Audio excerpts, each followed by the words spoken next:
दोस्तों नमस्कार।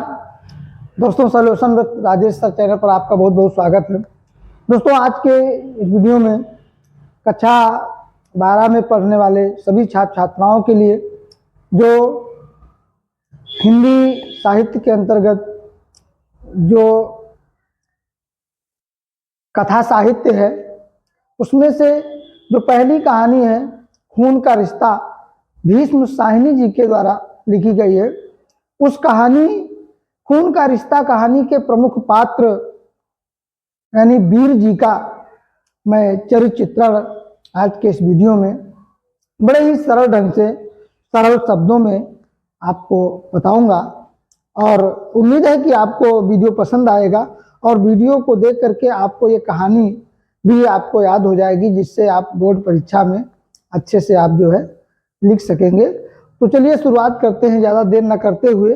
और आपसे एक छोटी सी रिक्वेस्ट है कि आप चैनल को सब्सक्राइब जरूर करें, लाइक करें, वीडियो को शेयर करें अपने दोस्तों में और बेल आइकन को जरूर प्रेस करें।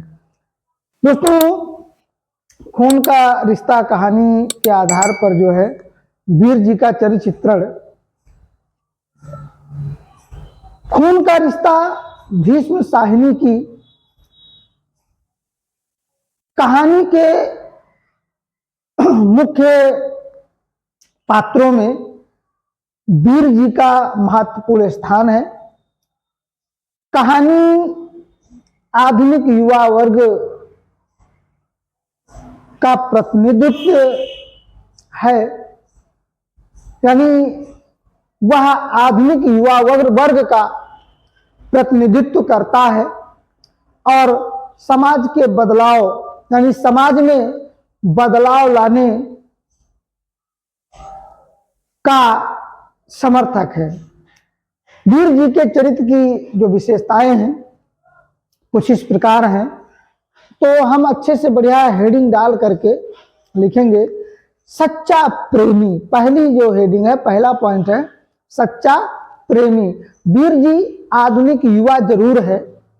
अब हम लिखेंगे कि वीर जी आधुनिक युवा जरूर है, परंतु प्रेम के नाम पर उसमें आज के युवकों जैसी उच्च श्रृंखलता नहीं है।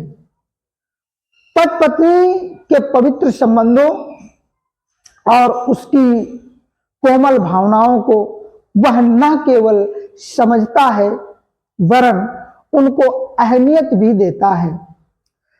अपनी सगाई के थाल पर ढके लाल रुमाल के संबंध में उसकी यह कल्पना इस तथ्य को प्रमाणित करती हुई एक सच्चा प्रेमी सिद्ध करती है।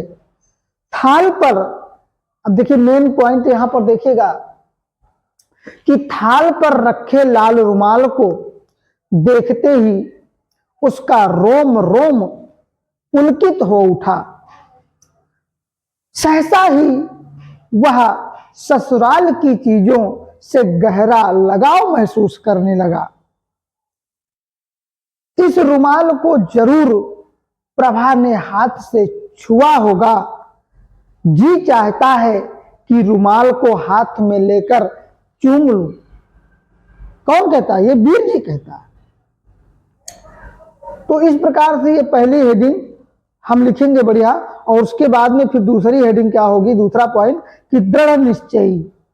वीर जी निश्चय कर चुका है कि उसकी सगाई में न दान दहेज लिया जाएगा और न ही गाजे बाजे का कोई आडंबर होगा। उसने ठान लिया कि ना तो कोई दान दहेज लिया जाएगा और ना गाजे बाजे का कोई आडंबर होगा। केवल एक व्यक्ति ही सगाई के लिए जाएगा, इसीलिए वह सभी प्रकार के पारिवारिक और सामाजिक दबावों को दरकिनार करते हुए अपने निश्चय पर दृढ़ रहता है। अपने निश्चय पर दृढ़ रहता है। इसके बाद में हम अगली हेडिंग क्या लिखेंगे कि जैसी करनी वैसी भरनी। वीर जी कि कथनी और करनी में रंच मात्र भी अंतर नहीं है। यानी कि वीर जी की जो कथनी और करनी है उसमें तनिक भी अंतर नहीं है। वीर जी जैसा कहता है वैसा ही करता है, वह जो कहता है वही करता है। अपनी सगाई में उसने ₹1.25 रुपए लेने की बात कही और उसी पर वो अंत तक दृढ़ रहता है, उसी पर वो अंत तक दृढ़ रहता है। अपने माता पिता से भी वो यही चाहता है कि वो जो भी कहें वही करें, जो भी कहें वही करें, यानी जो कहा जाए वही किया जाए। यही है कथनी और करनी। कथनी और करनी में कोई अंतर नहीं होना चाहिए। लेकिन आप अधिकतर देखते हैं कि बहुत से ऐसे लोग होते हैं जिनकी कथनी और करनी में बहुत बड़ा अंतर होता है, जमीन आसमान का अंतर होता है। वो कहते कुछ और है, करते कुछ और है। लेकिन जो वीर जी है वो जितना कहता है उतना ही करता है। इसके बाद में दोस्तों अगली हेडिंग हम डालेंगे कि खून के रिश्तों का हिमायती। खून के रिश्तों का हिमायती, खून के रिश्तों की अहमियत समझने वाला भी एक मानवतावादी युवक है। कौन? वीर जी। वीर जी खून के रिश्तों की अहमियत समझने वाला। अगली हेडिंग हम क्या डालेंगे? क्या डालेंगे कि खून के रिश्तों का हिमायती, खून के रिश्तों की अहमियत समझने वाला वीर जी एक मानवतावादी युवक है। वह घर परिवार में सब प्रकार से उपेक्षित चाचा मंगल सेन को सगाई में अपने माता पिता के साथ भेजने का निर्णय लेता है। माता पिता के साथ भेजने का निर्णय लेता है। मंगल सेन को अपने माता पिता द्वारा साथ न ले जाए जाने के प्रश्न पर अपनी मां से वह यह प्रश्न पूछकर अपनी मां को निरुत्तर कर देता है कि मां जी, अभी तो आप कह रही थी कि खून का रिश्ता है, किधर गया खून का रिश्ता? चाचा गरीब है इसलिए। तो प्यारे दोस्तों, इस खून का रिश्ता कहानी के माध्यम से जो कहानीकार भीष्म साहनी जी हैं, आज के युवकों के लिए वीर जी एक आदर्श युवक है, ये कहानीकार ने साबित किया इस कहानी के माध्यम से।